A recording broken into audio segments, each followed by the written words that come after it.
உண்மையிலேயே நம்முடைய இறுதி நிலையை வைத்துத்தான் நம்முடைய முடிவு தீர்மானிக்கப்படும். அல்லாஹு தஆலா நம் எல்லோருடைய இறுதி முடிவுகளையும் நல்லதாக ஆக்கி வைக்க நாம் எல்லோரும் துஆ செய்து கொள்ள வேண்டும். ஒரு மனிதன் நிறைய நன்மைகள் செய்து கொண்டிருப்பான். இறுதியிலே அவனுடைய முடிவு மோசமாகவும் வாய்ப்பிருக்கிறது. அதே போல ஒரு மனிதன் நிறைய தவறுகள் செய்து கொண்டிருப்பான். அவனுடைய இறுதி முடிவு நல்லதாக அமைவதற்கும் வாய்ப்பிருக்கிறது.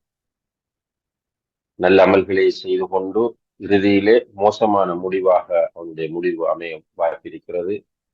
அதே போல நல்லமல்களை செய்து கொண்டே இருந்துவிட்டு இறுதியாக அவனுடைய முடிவு மோசமானதாக அமையவும் வாய்ப்பிருக்கிறது என்பதை ஹதீஸ்களின் மூலம் நாம் தெரிந்து கொள்ளக்கூடியதாக இருக்கிறது. இன்னமல் உமூரு பிஹவாத்திமிஹா, எல்லா விஷயங்களும் இறுதி முடிவை வைத்துத்தான் அமையும் என்று நபிகள் நாயகம் ஸல்லல்லாஹு அலைஹி வஸல்லம் அவர்கள் கூறியிருக்கிறார்கள். நம்முடைய இறுதி முடிவும் நல்ல முடிவாக அமைய வேண்டும். ஒரு மனிதர் இந்த உலகத்தை விட்டு பிரிகிற போது அவருடைய இறுதி முடிவை நல்ல முடிவாக நாம் ஊகிப்பதற்கு அல்லது நாம் இவருடைய முடிவு நல்ல முடிவு என்று எண்ணிக்கொள்வதற்கு சில அடையாளங்களை ரசூல் ஸல்லல்லாஹு அலைஹி வஸல்லம் அவர்கள் சொல்லியிருக்கிறார். அவ்வாறு கூறப்பட்ட அடையாளங்களில் இருந்து சிலவற்றை ஷேக் நாசருத்தீன் அல்பானி ரஹ்மத்துல்லாஹி அவர்கள் தன்னுடைய புத்தகத்திலே குறிப்பிடுகிறார். அதிலே முதலாவதாக ஒரு மனிதர் மௌத்தாகிற போது ஷஹாதாவை சொன்னவராக மௌத்தாகுவார். நபி ஸல்லல்லாஹு அலைஹி வஸல்லம் அவர்கள் சொன்னார்கள், மன் கான ஆஹிரு கலாமிஹி லா இலாஹ இல்லல்லாஹ் தஹலல் ஜன்னah. யாருடைய இறுதி வார்த்தை லா இலாஹ இல்லல்லாஹ் என்றிருக்கிறதோ அவர் சுவர்க்கம் செல்லுவார் என்றார். இந்த ஹதீஸ் ஹாக்கிம் போன்ற பல ஹதீஸ் கிரந்தங்களிலே பதிவு செய்யப்பட்டிருக்கிறது. ஷேக் அல்பானி ரஹ்மத்துல்லாஹி அவர்கள் இதை ஆதாரபூர்வமான ஹசனான ஹதீஸ் என்று குறிப்பிடுகிறார். ஒரு மனிதர் இறுதி கட்டத்தில் கஷ்டப்பட்டு கொண்டிருக்கிறார், சக்கராத்துடைய நிலையில் இருக்கிறார். அவருடைய உயிர் போகும்போது லா இலாஹ இல்லல்லாஹ் என்று சொன்ன நிலையில் அவருடைய உயிர் போகிறது என்றால் அதை நாம் ஒரு நல்ல முடிவாக கொள்ளலாம் இந்த ஹதீஸின் அடிப்படையில். அதனால்தான் நபி ஸல்லல்லாஹு அலைஹி வஸல்லம் அவர்கள் சொன்னார்கள், லக்ஸினு மௌதாக்கும் லா இலாஹ இல்லல்லாஹ். ஒருவர் மரண தருவாயில் இருக்கும் போது லா இலாஹ இல்லல்லாஹ் என்று அவருக்கு சொல்லிக் கொடுங்கள் என்று சொன்னார். நபி ஸல்லல்லாஹு அலைஹி வஸல்லம் அவர்கள் ஒரு அன்சாரி தோழர் நோய்வாய்ப்பட்டிருந்த நேரத்தில் அவரை நோய் விசாரிக்க செல்கிறார்கள். அவருடைய சிச்சுவேஷன் கொஞ்சம் மோசமாக இருக்கிறது. அப்போது அவரை பார்த்து சொன்னார்கள், யா அம் குல் லா இலாஹ இல்லல்லாஹ், லா இலாஹ இல்லல்லாஹ் என்று சொல்லுங்கள் என்று நபி ஸல்லல்லாஹு அலைஹி வஸல்லம் அவர்கள் அவருக்கு கட்டளையிட்டார்கள். இப்ப நாமும் நம்முடைய குடும்பத்தில் உள்ளவர்கள், நம்முடைய நெருக்கமானவர்கள், நண்பர்கள் யாராவது மரணப்படுக்கையில் இருக்கிற போது அவர்களை பார்க்கக்கூடிய சந்தர்ப்பம் கிடைத்தால் அவர்களுக்கு லா இலாஹ இல்லல்லாஹ் என்று சொல்லுங்கள் என்று சொல்லிக் கொடுக்க வேண்டும். ஏனென்றால் அப்படி நாம சொல்லிக் கொடுக்கும் போது அவரும் லா இலாஹ இல்லல்லாஹ் என்று சொல்லுகிற நிலையில் அவருடைய உயிர் பிரிந்து விடுமாக இருந்தால் அது ஒரு நல்ல முடிவாக அமையும் என்பதை இந்த ஹதீஸின் மூலம் நாம் தெரிந்து கொள்ளலாம். இது போன்று இன்னும் சில செய்திகளும் இது தொடர்பாக இருக்கின்றன. அதிலே நாம் புரிந்து கொள்ள வேண்டிய விஷயம், ஒருவருடைய நல்ல முடிவுக்குரிய ஒரு அடையாளம் அவருடைய கடைசி வார்த்தை, இறுதி வார்த்தை லா இலாஹ இல்லல்லாஹ் என்று இருப்பது. அதே போல இன்னும் ஒரு அடையாளம், அவர் மரணிக்கிற போது அவருடைய நெற்றியிலே வியர்வை வெளிப்படுவது. ஒருவருடைய நெற்றியில் வியர்வை வெளிப்படுமாக இருந்தால் அந்த மௌத்தும் நல்ல மௌத் என்பதை நபி ஸல்லல்லாஹு அலைஹி வஸல்லம் அவர்கள் சொல்லியிருக்கிறார்கள். புரைதா இப்னுல் ஹுஸைப் ரலியல்லாஹு அன்ஹு அவர்கள் அறிவிக்கிறார்கள், குராசானிலே இருக்கிற போது ஒருவரை நோய்வாய்ப்பட்டிருக்கிற ஒருவரை நோய் விசாரிக்க செல்கிறார்கள். அவர் மரண நிலையில் இருந்து கொண்டிருக்கிறார். அவருடைய உயிர் பிரிகிற போது அவருடைய நெற்றியிலிருந்து வியர்வை வெளிப்படுகிறது. அப்போது அவர்கள் சொல்லுகிறார்கள், அதாவது அல்லாஹு அக்பர் சொல்லி சொன்னார்கள், சமீஅத்து ரசூலல்லாஹி ஸல்லல்லாஹு அலைஹி வஸல்லம் யகூல் மௌத்துல் முஃமின் பிஅரஃபில் ஜபீன். ஒரு முஃமினுடைய மரணம் நெற்றி வியர்வையோடு அமைந்திருக்கும் என்று சொன்னார்கள். அப்ப நெற்றி வியர்வையோடு ஒருவர் மௌத்தாகுவது என்பதும் அவருடைய மரணத்திற்கான நல்ல அடையாளமாகும். அன்புள்ள சகோதர சகோதரிகள், இந்த அடையாளங்களை நாம் சொல்லுகிற போது நாம் அதை ஒரு நல்ல அடையாளம் என்று மட்டும்தான் சொல்லலாம். அது அல்லாமல் அதை வைத்து அவருக்கு நாம் சான்று பகர முடியாது. ஏனென்றால் அவருடைய அடுத்த நிலை பற்றி அறிந்தவன் அல்லாஹு தஆலா மாத்திரம்தான். ஒருவர் களிமா சொல்லி மூத்தானால் நம்ம சொல்லுவோம் மாஷா அல்லாஹ், ஒரு நல்ல அடையாளம். ஒருவர் மூத்தாகிற போது அவருடைய நெற்றியிலிருந்து வியர்வை வருகிறது, மாஷா அல்லாஹ், நல்ல அடையாளம் என்று சொல்லுவோம். அதே போல ஒருவருடைய மௌத்துக்கான நல்ல அடையாளங்களிலே ஒன்றுதான் அவர் வெள்ளிக்கிழமை தினத்திலே மௌத்தாகுவார். வெள்ளிக்கிழமை நைட்டிலோ அல்லது வெள்ளிக்கிழமை பகல் வேளைகளிலோ மௌத்தாகுவது ஒரு நல்ல மௌத்துக்குரிய அடையாளம் என்பதை நபிகள் நாயகம் ஸல்லல்லாஹு அலைஹி வஸல்லம் அவர்கள் சொன்னார்.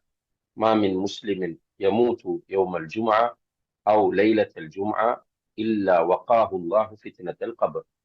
ஒரு மனிதர் வெள்ளிக்கிழமை நைட்டிலோ அல்லது பகலிலோ மௌத்தானால் கபருடைய வேதனையிலிருந்து அவர் பாதுகாக்கப்படுவார் என்று நபிகள் நாயகம் ஸல்லல்லாஹு அலைஹி வஸல்லம் அவர்கள் சொன்ன செய்தி முஸ்னத் அஹ்மதிலே இடம்பெற்றிருப்பதை நாம் பார்க்கலாம்.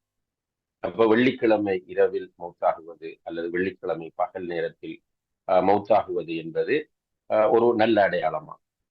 அதே போல அன்புள்ள சகோதர சகோதரிகளே, யுத்த களத்தில் வைத்து ஒருவர் ஷஹீத் ஆகுவது. யுத்த களம் என்று சொன்னால் ஒரு இஸ்லாமிய ஆட்சி இருந்து அந்த ஆட்சியாளர் மக்களை ஜிஹாதுக்கு அழைத்து மக்கள் அந்த ஜிஹாதிலே கலந்து கொண்டு அதிலே ஒருவர் ஷஹீதாகிவிட்டால் அந்த மௌத் ஒரு நல்ல மௌத்தாக அமையும். ஏனென்றால் நபி ஸல்லல்லாஹு அலைஹி வஸல்லம் அவர்கள் ஷஹீத் தொடர்பாக, அல்லாஹுடைய பாதையில் போராடி மௌத்தாகக்கூடியவர் தொடர்பாக பல செய்திகளை சொல்லியிருக்கிறார். அதிலே ஒன்று, அல்லாஹுடைய தூதர் ஸல்லல்லாஹு அலைஹி வஸல்லம் அவர்கள் சொன்னார்கள், லிஷஹீதி இன்தல்லாஹி சித்து ஃபிஸால். அல்லாஹுடைய பாதையில் போராடி கொலை செய்யப்படக்கூடிய ஒரு ஷஹீதுக்கு அல்லாஹ்விடத்தில் 6 சிறப்புகள் இருக்கின்றன. ஒன்று, யுக்ஃபர் லஹு ஃபீ அவ்வலி துஃபஅத்தின் மின் தமி. அவருடைய உடம்பில் இருந்து வெளியாகக்கூடிய முதலாவது இரத்தம், அதை வைத்து அவருடைய எல்லா பாவங்களும் மன்னிக்கப்படும். ஃபர்ஸ்டா அவருடைய உடம்பில் இருந்து இரத்தம் வெளியானால் அதை வைத்து அல்லாஹு தஆலா அவருடைய பாவங்களை மன்னிக்கிறார். இரண்டாவது, வயரா மக்அதஹு மினல் ஜன்னah. அவருக்குரிய சுவர்க்கத்தின் இடத்தை அவர் பார்ப்பார், அவருக்கு அது காண்பிக்கப்படும். இது இரண்டாவது பாட்சி. மூன்றாவது, வயுஜாரு மின் அதாபில் கப்ர். கபருடைய வேதனையிலிருந்து அவர் பாதுகாக்கப்படுகிறார். நான்காவதாக, வயமனுல் ஃபஸஅல் அக்பர். அதாவது மறுமை நாள் உண்டாகும் போது ஏற்படக்கூடிய அந்த பீதியிலிருந்து அவர் பாதுகாக்கப்படுவார். வயுஹல்லா ஹில்யத்தல் ஈமான். அவருக்கு ஈமான் என்ற அணிகலன் அணிவிக்கப்படும். அதே போல வயுஸவ்வஜு மினல் ஹூரில் ஈன். அவருக்கு ஹூர்லின்கள் திருமணம் முடித்து கொடுக்கப்படுவார்கள். வயுஷஃபஅு ஃபீ 70 இன்சானன் மின் அகாரிபிஹி. அவர் தன்னுடைய நெருக்கமான உறவுக்காரர்களில் 70 பேருக்கு ஷஃபாஅத் செய்கின்ற வாய்ப்பை பெறுவார். இந்த 6ம் ஒரு அல்லாஹுடைய பாதையிலே போராடி ஷஹீதாக்கப்படக்கூடிய ஒருவருக்கு கிடைக்கிற பாக்கியம் என்று நபிகள் நாயகம் ஸல்லல்லாஹு அலைஹி வஸல்லம் அவர்கள் சொன்ன செய்தி திர்மிதி, இப்னு மாஜா, அஹ்மத் போன்ற பல்வேறு ஹதீஸ் நூல்களிலே பதிவு செய்யப்பட்டிருப்பதை நாம் பார்க்கிறோம். எனவே ஒரு மனிதர் இப்படி ஒரு ஆட்சிய தலைமைத்துவம் இருக்கிற போது அந்த ஆட்சியாளர் ஜிஹாதுக்கு அழைத்து அந்த ஜிஹாதிலே அவர் கலந்து கொண்டு ஷஹீதாக்கப்பட்டால் அவருக்கு அந்த மௌத் நல்ல மௌத்தாக அமைகிறது என்பது அர்த்தமாகும். அதே போல 5வதாக நல்ல மௌத்துக்குரிய ஒரு அடையாளம் தான் ஒருவர் அல்லாஹுடைய பாதையில் போராட வெளிக்கிட்டு அதிலே மௌத்தாகுவது. இது முதல் சொன்னது ஷஹீதாக்கப்பட்டு மௌத்தாகுவது. இன்னும் ஒருவர் போராடுவதற்காக வெளிக்கிளம்பி சென்று அதிலே மௌத்தாகிறார் என்று சொன்னால் அவருடைய அந்த மௌத்தும் நல்ல மௌத்தாக அமைகிறது என்பதை நபிகள் நாயகம் ஸல்லல்லாஹு அலைஹி வஸல்லம் அவர்கள் சொன்னார்கள். மன் குத்தில ஃபீ ஸபீலில்லாஹ் ஃபஹுவ ஷஹீத். அல்லாஹுடைய பாதையிலே ஒருவர் புறப்பட்டு சென்று அவர் அதிலே கொலை செய்யப்படுவாராக இருந்தால் அவர் ஷஹீதாக ஆகிறார் என்று நபி ஸல்லல்லாஹு அலைஹி வஸல்லம் அவர்கள் சொன்னார்கள். அப்ப அதுவும் ஒரு நல்ல மௌத்தாகும். அதே போல 6வதாக நபி ஸல்லல்லாஹு அலைஹி வஸல்லம் அவர்கள் சொன்னார்கள், அத்தாஊனு ஷஹாதத்துன் லிக்குல்லி முஸ்லிம். அதாவது தாவுன் என்கிற நோய், தாவுன் என்று சொன்னால் பிளக் நோய் என்று சொல்வார்கள். அந்த பிளக் நோயினால் ஒருவர் மௌத்தாகுவது என்பது ஷஹாதத் என்று நபி ஸல்லல்லாஹு அலைஹி வஸல்லம் அவர்கள் சொன்னார்கள். ஒரு முஸ்லிம், எந்த ஒரு முஸ்லிமாக இருந்தாலும் அவர் இந்த தாவூன் என்கிற நோயினால் மூத்தானால் அது அவருக்கு ஷஹாதத் என்று நபி ஸல்லல்லாஹு அலைஹி வஸல்லம் அவர்கள் சொன்னார்கள். இந்த ஹதீஸ் புகாரி போன்ற பல ஹதீஸ் கிரந்தங்களிலே பதிவாக இருக்கிறது. எனவே தாவூன் என்ற அந்த பிளக் நோயினால், கொள்ளை நோயினால் ஒருவர் மௌத்தாகுவது என்பது ஒரு நல்ல முடிவாக காணப்படுகிறது. அதே போல அன்புள்ள சகோதர சகோதரிகளே, ஒருவர் வயிற்றில் ஏற்படக்கூடிய நோயினால் வயிற்றிலே எந்த நோய் வந்தாலும் சரி, வயிற்றில் வரக்கூடிய கேன்சராக இருக்கலாம் அல்லது வயிற்றில் ஏற்படக்கூடிய வேறு பிரச்சனைகளாக இருக்கலாம், அதனால் அவர் மௌத்தானால் அதுவும் நல்ல மௌத்தா. நபி ஸல்லல்லாஹு அலைஹி வஸல்லம் அவர்கள் சொன்னார்கள், வமன் மாத ஃபில் பத்னி ஃபஹுவ ஷஹீத். யார் ஒருவர் வயிற்றில் உள்ள பிரச்சனைகளால் மூத்தாகிறாரோ அவர் ஷஹீத் என்று சொன்னார்கள். இந்த ஹதீஸ் சஹீஹ் முஸ்லிம் உள்ளிட்ட பல்வேறு ஹதீஸ் கிரந்தங்களிலே பதிவு செய்யப்பட்டிருக்கிறது. எனவே ஒரு நல்ல முடிவாக இதை நம்ம எடுத்துக்கொள்ளலாம். ஒருவர் வயிற்றில் ஏற்படுகிற, அது அல்சராக இருக்கலாம் அல்லது வேறு கேன்சராக இருக்கலாம் அல்லது வயிற்றில் ஏற்படக்கூடிய வேறு ஏதாவது பிரச்சனைகளாக இருக்கலாம். இந்த பிரச்சனைகளினால் ஒருவர் மூத்தானாராக இருந்தால் அதை நாம் ஒரு நல்ல முடிவு என்று தீர்மானிக்கலாம். அதே போல ஒருவர் வெள்ளத்தில் நீரில் மூழ்கி வெள்ளத்தில் மூழ்கி மௌத்தாகுவர். ஒருவர் கடலுக்கு போய் கடலிலே மூழ்கி மௌத்தாகிறார் அல்லது ஆற்றிலே மூழ்கி மௌத்தார் அல்லது ஸ்விம்மிங் பூலிலே குளிக்க போய் மூழ்கி மௌத்தாகிறார் அல்லது ஒரு வெள்ளத்திலே அவர் அடிபட்டு சென்று மௌத்தாகிறார் என்றால் அதுவும் நல்ல மௌத்தாகும். அதே போல ஒருவர் இடிபாடுகளுக்கு இடையில் சிக்கி மௌத்தாகுவது, ஒரு பில்டிங் இடிந்து விழுந்து அதற்குள் அவர் மாட்டிக்கொள்கிறார் அல்லது ஒரு எர்த்குவேக் ஏற்படுகிறது, பூமி அதிர்ச்சி ஏற்படுகிறது, அந்த பூமி அதிர்ச்சிக்குள் ஒருவர் அகப்பட்டு அதிலே அவர் மூத்தாகிறார் என்று இடிபாடுகளுக்கு இடையில் ஒருவர் மூத்தானால் அந்த மூத்தும் ஒரு நல்ல மூத்தாக அமைகிறது என்பதை ஹதீஸ்கள் நமக்கு சுட்டிக்காட்டுகின்றன. புகாரி, முஸ்லிம் போன்ற ஹதீஸ் நூல்களை பதிவு செய்யப்பட்டிருக்கிற ஹதீஸிலே நபி ஸல்லல்லாஹு அலைஹி வஸல்லம் அவர்கள் சொன்னார்கள், அஷ்ஹுஹதா ஹம்ஸா, ஷஹீதுகள் 5 வகைப்படுவார்கள். ஒன்று அல் மத்ஊன், பிளக் நோயினால் மூத்தாகிறவர். இரண்டாவது அல் மபுத்தூன், வயிற்றில் ஏதாவது பிரச்சனைகள் வந்து அதிலே மூத்தாகிறவர். வல் கரக், நீரில் மூழ்கி மூத்தாகிறவர். வசாஹிபுல் ஹதும், இடிபாடுகளுக்கு இடையில் அகப்பட்டு மூத்தாகிறவர். வஷஹீது ஃபீ சபீலில்லாஹ், அல்லாஹ்வுடைய பாதையிலே போய் போராடி கொலை செய்யப்படக்கூடியவர். இந்த 5 பேருமே சுஹதாக்கள் என்று நபி ஸல்லல்லாஹு அலைஹி வஸல்லம் அவர்கள் சொல்கிறார்கள். எனவே இந்த ஹதீஸ்ல ஏற்கனவே நம்ம குறிப்பிட்ட பல விஷயங்கள் வருகின்றன. இந்த இடத்திலே கரக் என்ற நீரில் மூழ்கி ஒருவர் மௌத்தாகுவது ஷஹாதத் ஆகும். அதே போல ஒருவர் இடிபாடுகளுக்கு இடையில் அகப்பட்டு மௌத்தாகுவதும் ஷஹாதத், நல்ல மௌத் என்பதை நாம் புரிந்து கொள்ளலாம். அடுத்ததாக, ஒரு பெண் குழந்தை பெறும்போது பிரசவ ருது ஏற்பட்டு அந்த பிரசவ ருதுவோடு மௌத்தாகும். குழந்தை பெறுகிற நேரத்தில் நிஃபாஸோடு ஒரு பெண் மௌத்தாகுவது. நபி ஸல்லல்லாஹு அலைஹி வஸல்லம் அவர்கள் இதை பற்றி சொல்லுகிற போது வல் மர்அத்து யக்துலுஹா வலதுஹா என்று சொன்னார்கள். ஒரு பெண்ணை அவள் குழந்தை பெறும்போது அந்த குழந்தையினால் அவள் மௌத்தானால் அவளும் அல்லாஹுடைய பாதையிலே உயிர் நீத்த ஒரு ஷஹீதாவாக, சுஹதாக்களில் ஒருவராக அவர் அமைகிறார் என்பதை நபி ஸல்லல்லாஹு அலைஹி வஸல்லம் அவர்கள் குறிப்பிட்டார்கள். இந்த ஹதீஸ் அஹ்மத், தாரமி போன்ற ஹதீஸ் நூல்களிலே பதிவு செய்யப்பட்டிருப்பதை நாம் பார்க்கிறோம். அதே போல அன்புள்ள சகோதர சகோதரிகளே, நல்ல மௌத்துக்குரிய இன்னும் ஒரு அடையாளம் தீயில் அகப்பட்டு மூத்தாகும். தீயில் அகப்பட்டு ஒருவர் மரணிப்பது. தீயிலே அகப்பட்டு மரணிக்கக்கூடியவர் ஷஹீத் என்று நபி ஸல்லல்லாஹு அலைஹி வஸல்லம் அவர்கள் சொன்ன செய்தியை அபு தாவூத், நசாயி, இப்னு மாஜா போன்ற பல ஹதீஸ் கிதாபுகளிலே நாம் பார்க்கிறோம். அப்ப ஒரு தற்செயலாக வீட்டில் ஃபயர் ஆகி அல்லது வாகனம் ஃபயர் ஆகி அல்லது வேறொரு இடத்திலே அவர் இருக்கும்போது தீ பற்றி இப்படி தீயிலே அவர் அகப்பட்டு மௌத்தானால் அவருடைய முடிவும் நல்ல முடிவு என்பதை இந்த ஹதீஸின் மூலம் நாம் புரிந்து கொள்ளலாம். அதே போல நல்ல முடிவு, ஒருவருடைய மரணம் நல்ல மரணம், அவருடைய முடிவு நல்ல முடிவு என்பதை காட்டுகிற இன்னும் ஒரு அம்சம்தான் த உஸ்ஸல் என்று சொல்லக்கூடிய ஒரு நோயினால் மௌத்தாகுவது. இந்த சல் த உஸ்ஸல் என்று சொன்னால் அந்த டிபி, அதாவது சுவாச பகுதிகளிலே ஏற்படக்கூடிய ஒரு நோய், இந்த காச நோய் என்று சொல்வார்கள். இந்த காச நோயினால், இந்த டிபி நோயினால் ஒருவர் பாதிக்கப்பட்டு அதன் மூலம் அவர் மௌத்தாகுவாராக இருந்தால் அதுவும் அவருடைய முடிவு நல்ல முடிவு என்பதற்கான ஒரு அடையாளமாக காணப்படுகிறது.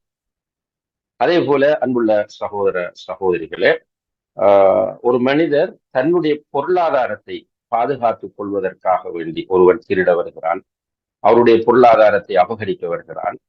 இப்படியாக ஒரு மனிதன் அவனுடைய பொருளாதாரத்தை, அது பணமாக இருக்கலாம், நகையாக இருக்கலாம், அல்லது வாகனமாக இருக்கலாம், எதுவாக இருந்தாலும் அதை ஒருவன் திருட வருகிற போது அல்லது கொள்ளையடிக்க பறிக்க வருகிற போது அவனோடு போராடுகிறான். அப்படி போராடுகிற நேரத்தில் அவன் கொல்லப்பட்டானாக இருந்தால் அவன் ஷஹீத், அவன் அல்லாஹுடைய பாதையில் கொலை செய்யப்பட்டவன் என்று நபிகள் நாயகம் ஸல்லல்லாஹு அலைஹி வஸல்லம் அவர்கள் சொல்லக்கூடிய செய்தி புகாரி, முஸ்லிம் போன்ற பல்வேறு ஹதீஸ் நூல்களிலே பதிவு செய்யப்பட்டிருக்கிறது.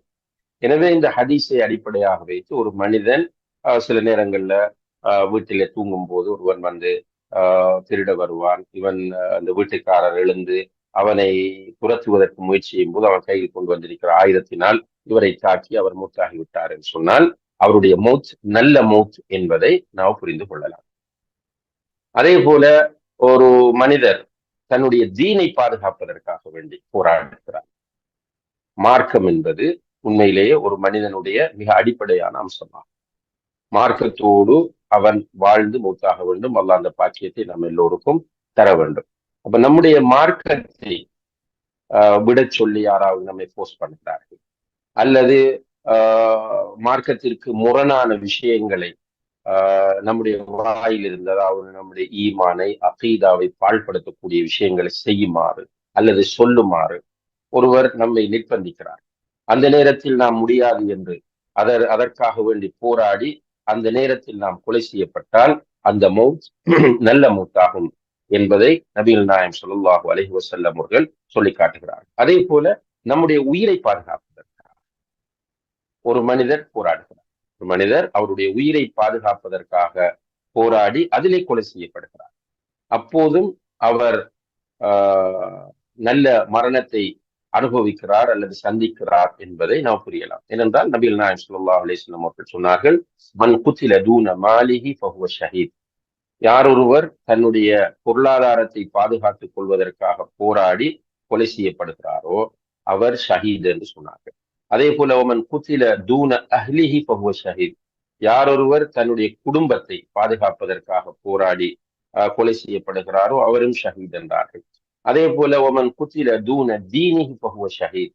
யார் ஒருவர் தன்னுடைய மார்க்கத்தை பாதுகாப்பதற்காக வேண்டி போராடி கொலை செய்யப்படுகிறாரோ அவரும் ஷஹீத் என்று சொன்னார். ஒமன் குத்தில தூன தமிஹி ஃபஹுவ ஷஹீத்.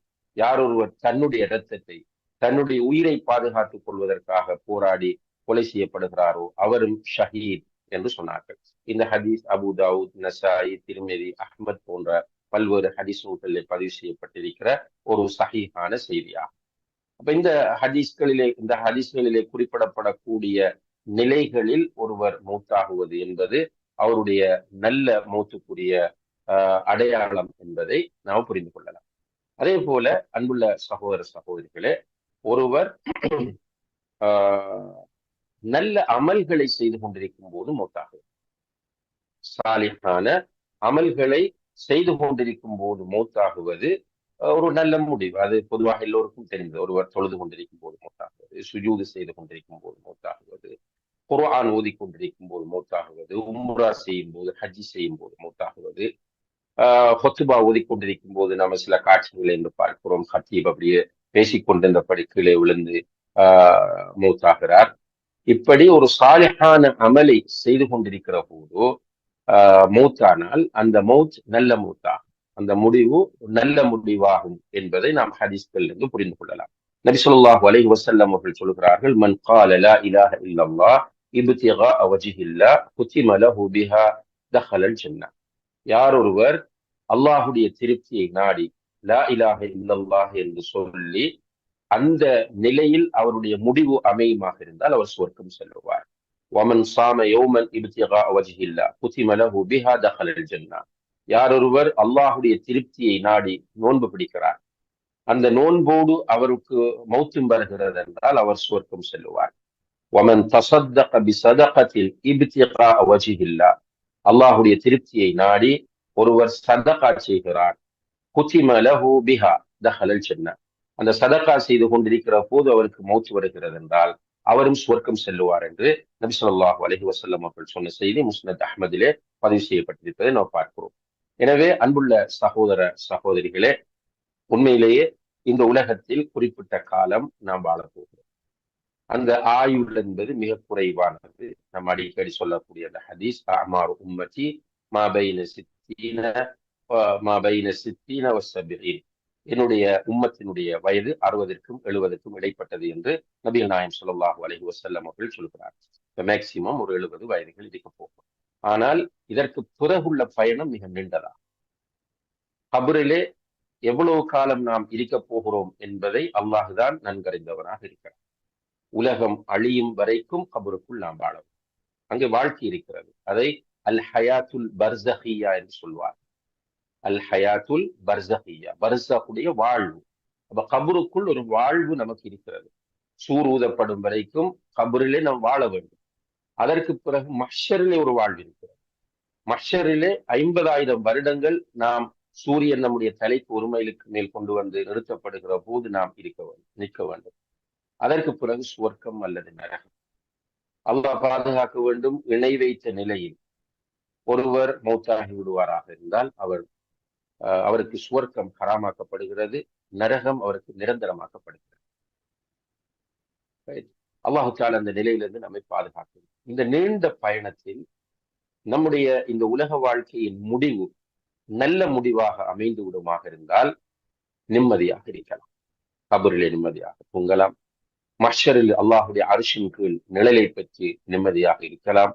நரகத்துக்கு மேலே போடப்படக்கூடிய அந்த சிராத் என்ற பாலத்தை மிக வேகமாக கடந்து நாம் கந்தராவை அடைந்து அதற்கு பிறகு சுவர்க்கம் செல்லலாம். அப்படி இல்லாமல் நாம் இந்த உலகத்தில் வாழ்கிற போது நம்முடைய முடிவு மோசமான முடிவாக அமைந்து விடுமாக இருந்தால் அல்லாஹ் பாதுகாக்க வேண்டும். நம்முடைய நிலைமை மிக ஆபத்தானதா. எனவே நம்முடைய இறுதி முடிவு நல்ல முடிவாக அமைய வேண்டும் என்ற ஆசையும் கவலையும் ஒவ்வொருவருக்கும் இருக்க வேண்டும். அதற்காக நாம் அல்லாஹ்விடத்திலே துஆ செய்ய வேண்டும். யா அல்லாஹ், என்னுடைய இறுதி முடிவை நல்ல முடிவாக ஆற்று. யா அல்லாஹ், நீ பொருந்தி கொண்ட நிலையில் நான் மௌத்தாகுவதற்கு நீ எனக்கு தௌஃபீக் செய் என்று அல்லாஹ்விடத்திலே நம்முடைய இறுதி முடிவை நல்ல முடிவாக ஆக்குவதற்கு நாம் முயற்சி செய்ய வேண்டும். அதே போல ரசூல் ஸல்லல்லாஹு அலைஹி வஸல்லம் அவர்கள் காட்டி தந்த நல்ல அமல்களை அதிகமாக நாம் செய்கிற போது நிச்சயமாக நம்முடைய இறுதி முடிவுகளை அல்லாஹு தஆலா நல்ல முடிவாக ஆக்கி தருவார். எனவே அந்த ரப்புல் ஆலமீன் நம் ஒவ்வொருவருடைய இறுதி முடிவுகளையும் நல்ல முடிவாக ஆக்கி தர வேண்டும். அதற்கு அவன் தௌஃபீக் செய்ய வேண்டும் என்று பிரார்த்தித்து இந்த வகுப்பை இத்தோடு நிறைவு செய்ய